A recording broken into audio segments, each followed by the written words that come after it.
Lesson 16 pulls us into 1 Corinthians 9 after we finished chapter 8 last week. Now we're going to study 1 Corinthians 9 different than we've done anything else in this book, or pretty much than I ever do anything.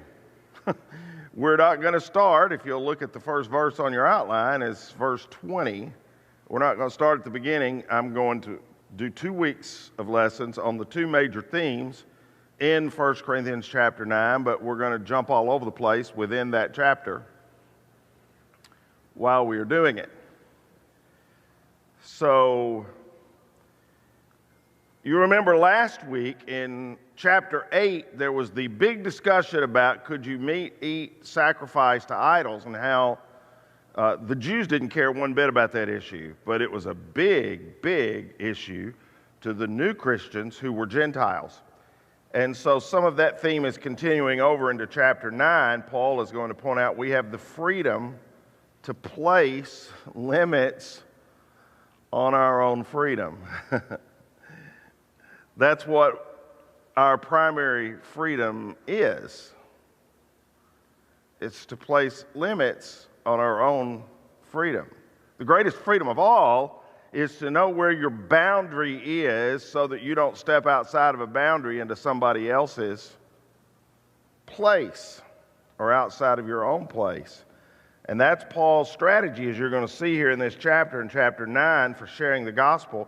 He's giving up some of the freedoms he's been given in order to not only fit in with other people, but in order to have the opportunity to teach them the gospel. And in verses 20 through 22, he teaches this principle. When I was with the Jews, I lived like a Jew to bring the Jews to Christ.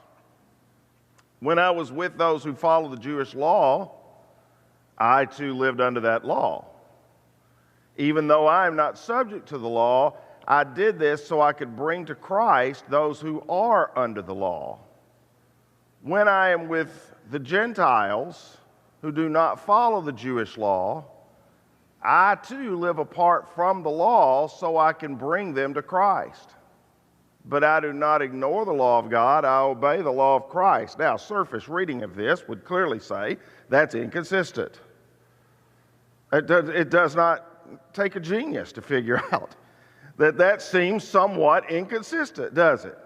I act one way with one group of people, I act another way with another group of people, but I'm not ignoring the law, I'm keeping the law, I'm obeying the law. What? How's that possible? How are you pulling both of those things off? So he's going to explain how. Now, Paul was, by birth and by education and by upbringing, a Jew. However, the Jews still believed that salvation lay in strict adherence to the rituals prescribed in the Old Testament.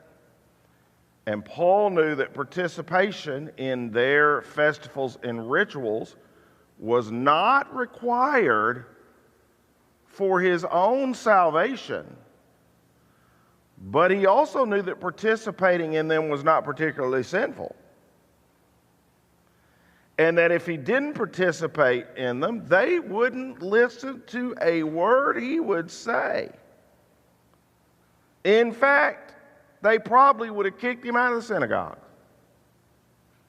or kicked him out of their homes. So he says when he was with the Jews, he participated with them in their rituals, and he did so that he might have the opportunity to bring them to Christ. On the other hand, that's verses 20 and 21. On the other hand, verse 22, he says, when I was with the Gentiles, when I was with those who were weak. You say, well, how do you know the weak are the Gentiles? Because again, we just studied last week in chapter 8, he described the weaker Christians as the newer Christians who were Gentiles, who had a problem with meat that had been sacrificed to idols. So when I'm with them, he said, I share their weakness, for I want to bring the weak to Christ. I'm trying hard, I'm paraphrasing, to find common ground with everybody. Doing everything I can to save some. Wow. So when he was with the people who were not Jews, Gentiles, he knew that they paid no attention whatsoever to the Old Testament laws. And in those situations, it was pointless for him to adhere to a strict celebration of festivals and rituals like he did with the Jews. So, he said, basically this is where the old saying, when in Rome, do as the Romans do. He said, when I'm with the Jews, I do what the Jews do. When I'm with the Gentiles, I do what the Gentiles do. I'm doing everything I can to find common ground with anybody I possibly can. He's with those now who are weak, aren't exactly sure what's permissible and what is not permissible, like we talked about last week, these Gentiles. And he didn't do things that would cause them to fall into sin. Some of those people balked at eating meat that had been sacrificed to idols. They just couldn't stand the thought of such a thing because they came out of a religion where they had sacrificed their meat to idols, and it would be a temptation for them to return to it if it were allowed now. It was something they would be very uncomfortable doing. So in those cases, Paul simply didn't do it. He didn't eat meat sacrificed to idols with them. Let me give you an example. It would be similar to if you and I invited someone who was an alcoholic, and we knew they were an alcoholic, over to dinner. And you think it's perfectly fine to have a glass of wine with dinner or before dinner. But in this particular instance, you don't offer it because you know they're an alcoholic and you know that it's a temptation for them to sin. So you not only don't offer it to them, but you don't have one yourself, though maybe you normally would under that circumstance. Almost an exacting parallel. Paul normally would have eaten meat when he was with the Jews. I acted like a Jew that had been sacrificed to idols. But now, in this situation, if he's eating with the Gentiles, he won't. Doesn't make him a hypocrite, doesn't make him inconsistent. It means he cares about people. He cares about the common good. So, you could say, if you were having those people over to dinner, well, it's my right to do this. Remember what I said in the beginning? Freedom is really the ability to know where freedom's boundaries are. Giving up some of your freedom in order to accommodate the other person. Paul says that he did what he could to accommodate these people who could easily fall into sin, despite the fact that he personally had no obligation to do so. And he said, here's the reason I'm doing it. I want common ground where I can have an opportunity to talk to everybody about Jesus. He was placing limitations on his own freedom out of love. How? We need more of that today. Do I have the right to do it? Well, I very well may. Might it hurt somebody else if they're with me? Yes. So I place limitations on my freedom because love to me is greater than limitations. Don't have to do it all the time. Do it when I'm with them.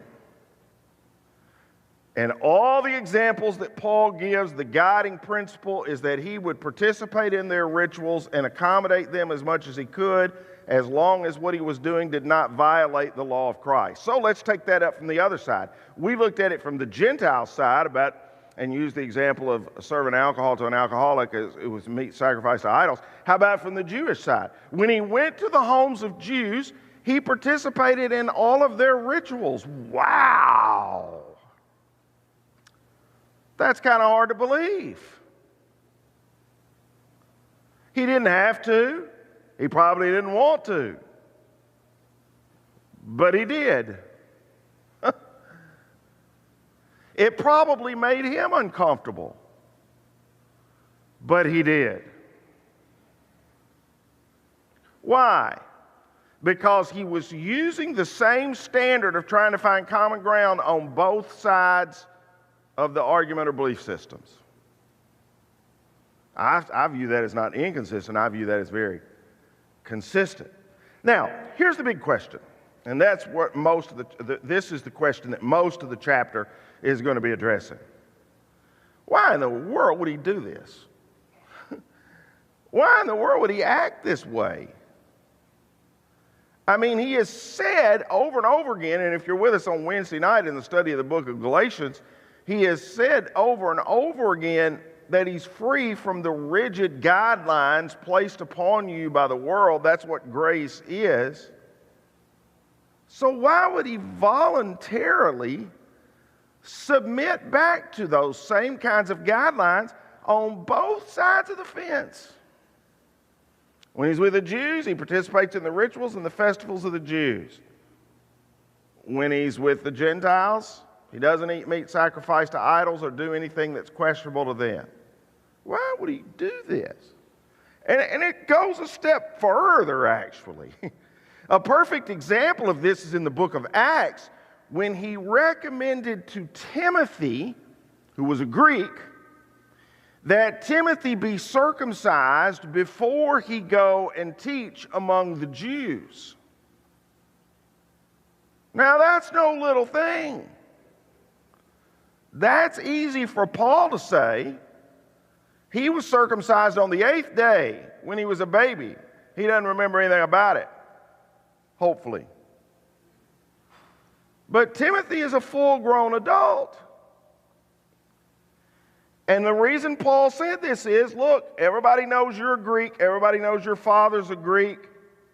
And if you are perceived as a Greek, you are perceived as an outsider, though you aren't required by the law to be circumcised. I'm telling you, these Jewish people will not listen to a word you say if you don't.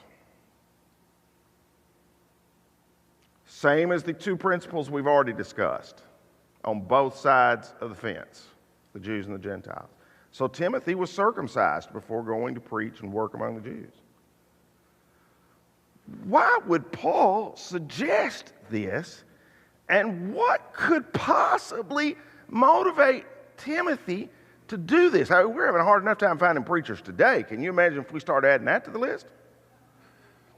I mean, why would Paul suggest this, and why would Timothy submit to this? I mean, it isn't Timothy's problem that the people aren't willing to submit to him and listen to his teaching. I can tell you right now, that would be the argument today. The argument today in our day and time with our mindset and with our thinking is Timothy would say, well, it's not my problem that the Jews won't listen to me. That's their problem. So I am not going to do anything over and above my obligation just because they wouldn't listen to me. If Timothy's offering to share the truth with them that will set them free isn't enough, they'll just get what's coming to them, right? They'll get what they deserve, right?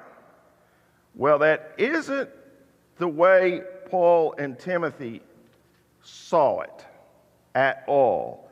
So Paul explains why. He explains why he is willing to give up some of his freedom in verses 22 and 23. When I am with those who are weak, I share their weakness. For I want to bring the weak to Christ. Yet I try to find common ground with everybody. Doing everything I can to save some, I do everything to spread the good news and share in its blessings. That's why. That's the full answer. That's the full answer. I become all things to all men in all ways in order that I might win some, is the way the old King James Version said it. That's why. His first motivation wasn't his own personal rights. His first motivation was saving as many lost people as he possibly could. So the motivation that Paul and Timothy both have is to become as much a part of the culture as they possibly can so that others will hear the gospel and be saved. They make it their responsibility to do whatever they can without violating their Christian conscience, to share the life-changing message of the gospel. And their reward is to see others understand and experience the love of Christ and view that that is more valuable than exercising your own personal freedom. Boy, that takes maturity. That takes maturity. Now, in these first 10 minutes or so, if you're like me, you have probably had some red flags thrown up along the way. You may say, now, wait a second. Are you saying we should just play a part? Are you saying we should just pretend with whatever group we are around? Are you saying we should be like a chameleon? You know, down here we've got these chameleons that can change their colors and they can blend in with their environment. And that's the reason they're called chameleons, is because they blend in. Are you saying we should be chameleon Christians, just blending in wherever we are, whatever we do? No, absolutely not. And I don't think Paul is saying that either. If you look at the rest of this letter, as we're going to do, and the rest of Paul's writings, he clearly advocates consistency. He says that we should consistently live for Christ and submit ourselves under his authority. But he says there are areas where you have to make choices. You just do. Are you going to hold on to what you believe and not have any of your own personal rights violated? Or are you going to be willing to step out of those boundaries just a little to save somebody? I could give you multiple examples of this, but I'm going to give you one or two or three maybe. I've never in my life taken my shoes off when I enter somebody else's house. So my oldest son had not grown up doing that way, but my daughter-in-law had, and doesn't want germs from the bottom of shoes. And so whenever we go to their house, which is quite frequently, we take our, sometimes I forget, because I've never done it, I understand. And so whenever we go to their house, that is the one place that I go that I take my shoes off at the door, and we all leave them, and it looks a little bit like this at the door. Do I want to do it? No. I'm more comfortable with my shoes on. And I don't like to be barefoot. I don't even go barefoot at home. Do I do it to keep peace? Yes. Am I that afraid of germs? Absolutely not. I used to drink out of a pipe, water in the yard, you know. There's no telling what was in that stuff. I'm really not a germophobic at all. So am I afraid of germs? No, I'm not. But I do it because that's the standard in that house. It's not the standard at my house, and when they come to my house, which is even more frequent than I go to theirs, because they're dropping children off, when they come to my house, they automatically all take their shoes off the door. We don't, but they do. And I don't say, that's goofy, you don't have to do that over here. We both have had this uneasy alliance of, you do that at your place, I don't do that at my place, and we'll both do in accordance with what the person who owns the house believes. That's exactly what Paul's talking about here. When he's with the Jews, he does what the Jews do so he can influence the Jews. When he's with the Gentiles, he does what he does so that he can influence the Gentiles. You can say, well, I have a right to wear my shoes whenever I want. And if you don't want me to wear shoes, don't invite me. But is that the way you're going to win friends and influence people? No. So there are all sorts of areas where this applies right now. I'm going to dive in here, and my wife, if she were in here, would say, just shut up. You may be ahead right now. People may be understanding right now. So just shut up. Well, she ain't in here. She's teaching 2-year-olds. We have Republicans and Democrats in our church. We have conservatives and liberals. I am not going to preach politics. I have been under immense pressure for about 20 years now, but really for 37 years, but particularly immense pressure for the last 20 years to preach politics. I get it every election. I am not a politician. I am a minister of the gospel of Christ. And I'm not going to preach politics. I frankly don't even know what God's economic plan would be.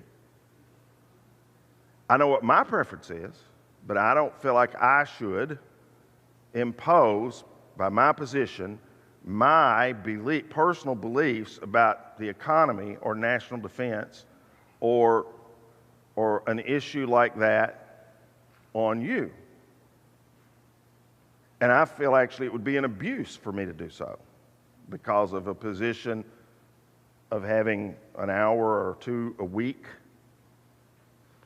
that you don't have, that you can't rebut. So I'm very careful about not preaching politics.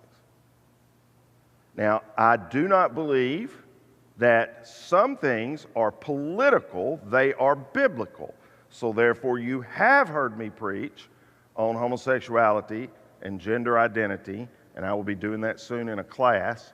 And you have heard me preach many, many times on abortion because that's not a political issue. That's an issue discussed in the Bible. As our gender. God created us male and female and so on. But those, you say, well, that's preaching politics. No, it's not. That's not politics. That's life, and that's biblical. But as far as politics, I'm just not going to delve into one side or the other. I'm not. Frustrate some people, make some people happy. And I don't care. I am not going to give you another example, I do not believe that health and medicine should ever be politicized. And I think the minute the coronavirus, COVID-19, started to become politicized, we got tons of disinformation on all sides, and that's what's created so many divisions and problems, is because there's been so much misinformation. I am not a doctor. I don't know. I don't play a doctor on the pulpit. I don't know. Everybody has to make a choice for themselves. I think everybody should research it carefully and make a choice for themselves. I know what I have done and am going to do, but I wouldn't tell somebody what they have to do because I'm not a doctor. I'm a preacher. I could go through multiple examples of this about how you be very careful in what area you delve off into, like Paul was doing here. We have a seemingly infinite number of different classes of people in this church. We have a growing Spanish ministry. I don't know whether some of you realize this or not, but the Spanish ministry last week or a couple weeks ago had like 45 in attendance. And they're growing as well.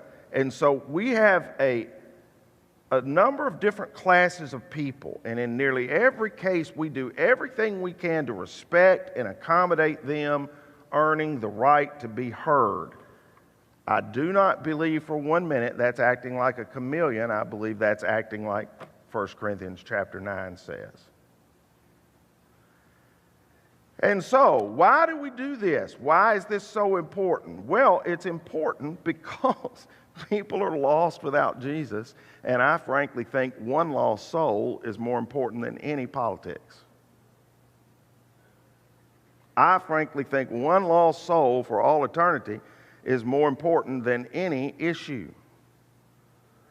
And that's why Paul does this. That's why he says, when I'm with the Jews, I become a Jew. When I'm a Gentile, I become a Gentile. Our compulsion for sharing our faith is that it's good for other people. It may save their soul, but it's also good for us. That's also what the Scripture says. Because people desperately need the saving gospel of Jesus Christ. It can be painful. I will never forget going to see when Diane was going to have our first child, Scott, and we went to the OBGYN. His name was Gomez. And I will never forget going to see him, and he said to her, most women forget the pain of labor. And he said, they forget how hard it is and how much it hurts to have a baby, and that's a good thing, because if women didn't forget that, the human race would be extinct. And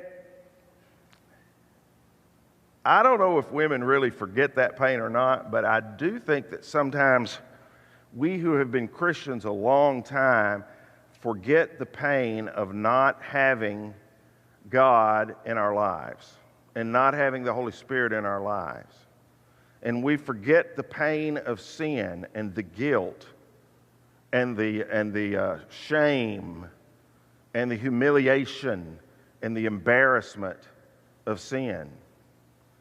And we forget all that, and it becomes more commonplace to us. And one of the reasons we do that is that the longer we are Christians, the more our friends are Christians in the church, and the less we have friends outside of the body of Christ who are still in that position. So it's sort of a natural osmosis that is taking place there.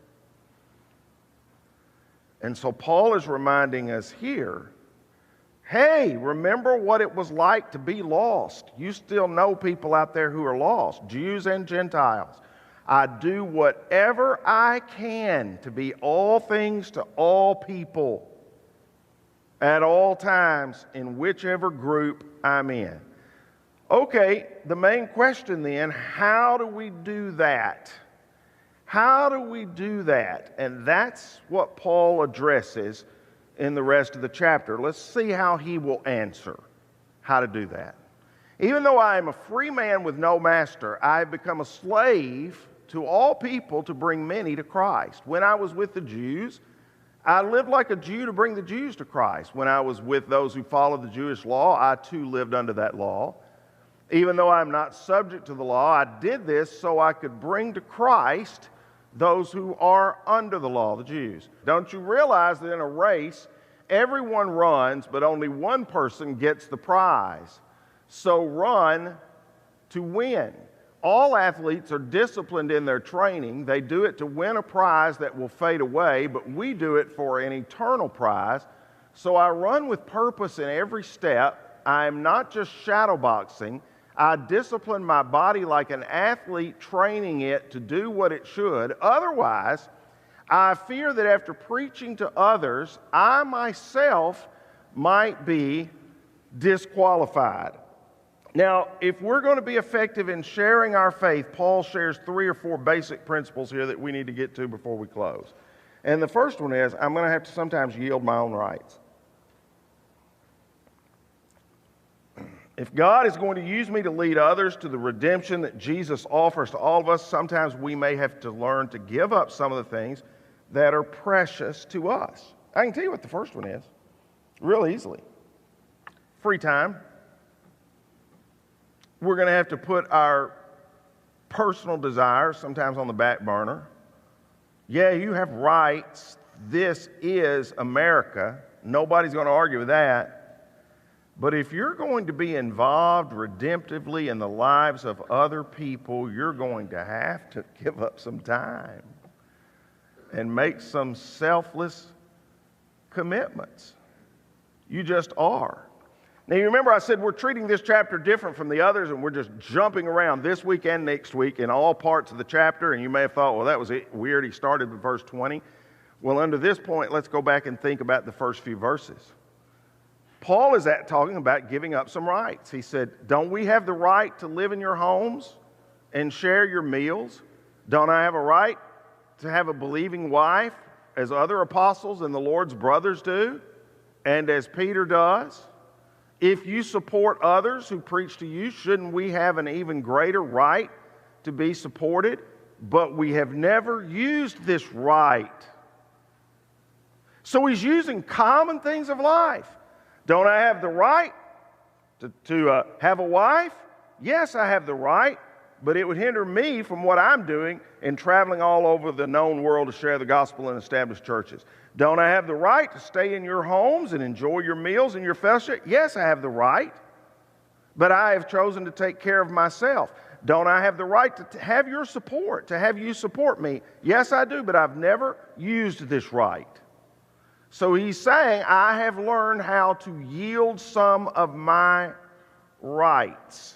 In verse 15, he says, I have never used any of these rights, and I'm not writing this to suggest that I want to start now. In other words, don't misunderstand this. This doesn't mean I want you to start taking care of me and everything that I do. And it's hard for many of us to understand. I mean, giving up any rights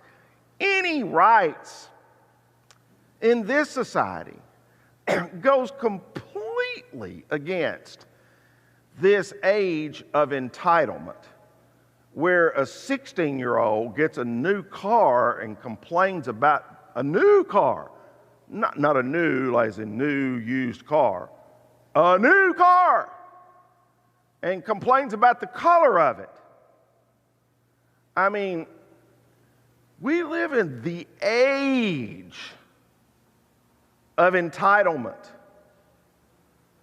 And we see that attitude not just in kids, we see that attitude in adults as well as children.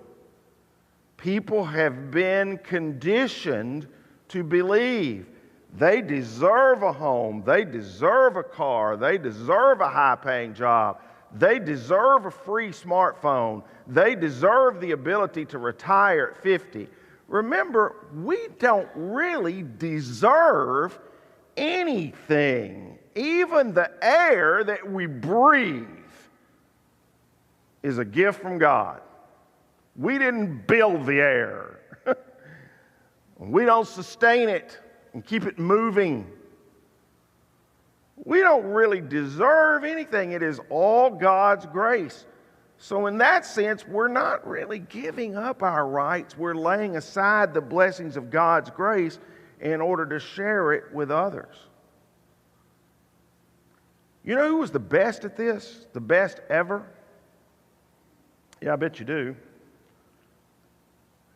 Jesus, of whom it was said, though he was rich, he became poor for us.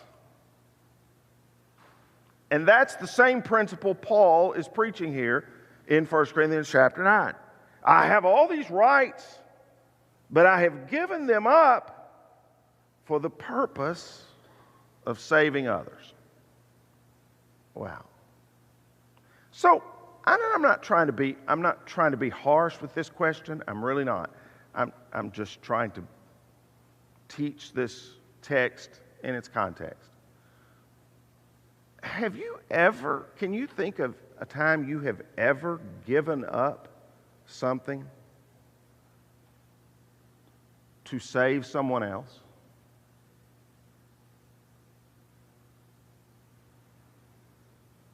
Time, the potential of being embarrassed. I had a conversation in here about a month ago on a Wednesday night with one of our young women who said, I need your help. I'm very nervous. I am, in a couple days, I'm going to have lunch with one of my best friends, and she is agnostic. And I don't want to offend her, but I love her too much to never say anything about the gospel to her. That's the kind of thing I'm talking about. Have you ever given up any of your rights for the sake of maybe saving the eternal soul of someone else? That's what Paul is saying. Then he's saying, we got to accept some responsibility. We got to realize we're God's representatives in our own little realm of influence. So I don't know how wide your area of influence is. A couple of weeks ago, in a sermon, I talked about this melanoma doctor down in Bonita Springs that treated my son and what he does in his own private practice. He can do this because he has a private practice. And I talked about a football coach that was meaningful. I can't tell you how many how many players off his team he's baptized through the years. Just gentle, caring, and then slip in teaching, and then an invitation to church, and then bang, dozens and dozens and dozens he's baptized into Christ. His little realm of influence. I don't know what your little realm of influence is. Maybe you're in a community circle. Maybe you're in a community book club, or maybe you have some people at the gym, or maybe you have some people that you are in a coalition with in babysitting or homeschooling, or maybe you have some unique family situation that allows you to be in a position to share the gospel with your family. Everybody has some circle or area of influence. Your neighbors. Do you know your neighbors? Do you know their fears? Sometimes I think my neighbors hate to see me coming because at some point I'm going to invite them to church. Our previous neighbors, before we moved 3 or 4 years ago, we invited all the time, and they came a handful of times. Our current neighbors, I sometimes wonder if they are not, would be just as thrilled not to see us. I'm kidding. But do you know your neighbors? Do you know their fears? Do you know their struggles? Do you know if they know Jesus? Do you know if there's some way you could use your Christian experience and what you've been through to relate into their lives? They are, by location, if nothing else, in your box, in your area, an area of responsibility. To be a redemptive person, you have to realize that. That's what Paul is saying here in 1 Corinthians chapter 9. And then he makes this very plain, and I'm glad he does. I mean, it's not all push yourself, push yourself, push yourself.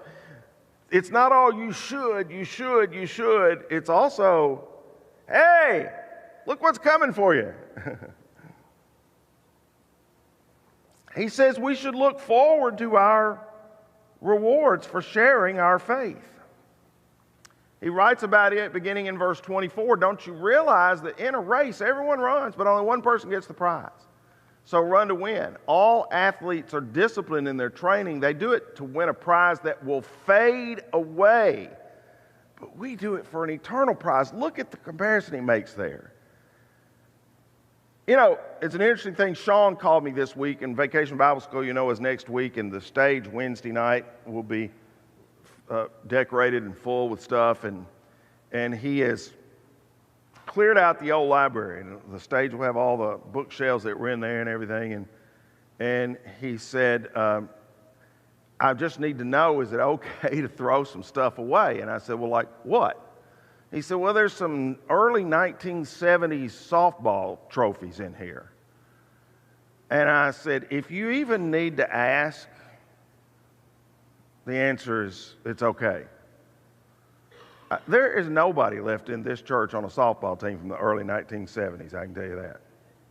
I'm probably the only one left from the middle 1980s.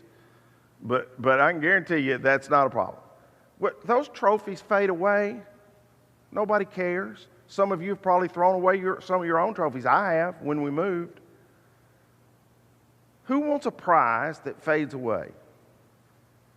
We do it for an eternal prize.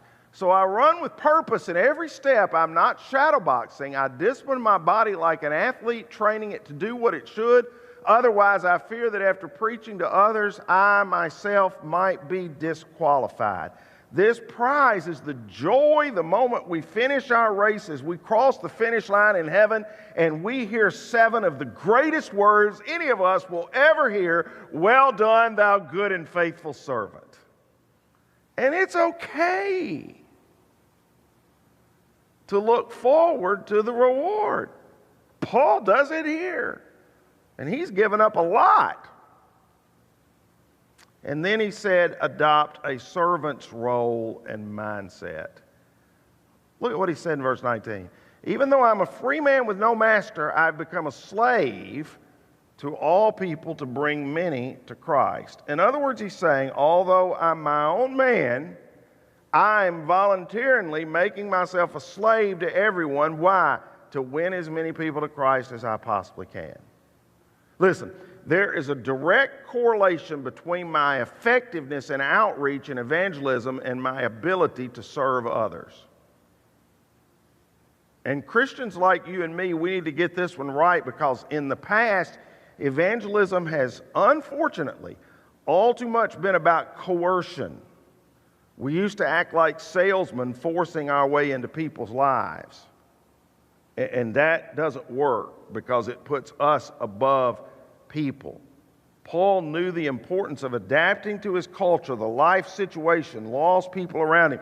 He didn't compromise his convictions, but he did speak the language of that culture. When he was with the Jews, he did as the Jews. When he was with the Gentiles, he did as the Gentiles. He did all of that so that he might save anybody, he said. He did all of that for one purpose, the cause of Christ.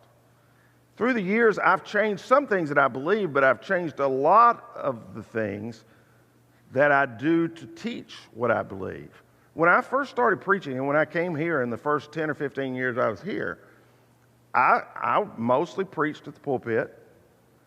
I didn't have any visuals. And I slowly began to learn we are living in a visual society. Anybody under the age of 40 now, may even be 45 now, anybody under the age of probably 45 now, has learned completely in a visual society, not an auditory society.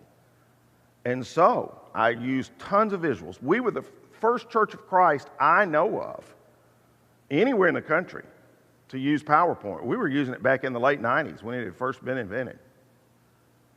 And to use video clips. And you can tell the difference, particularly on this side of the auditorium, when the screen changes or when a video plays. Do I like that? No, I'm 66 years old. Do I do that? Yes, because I want to reach the whole audience.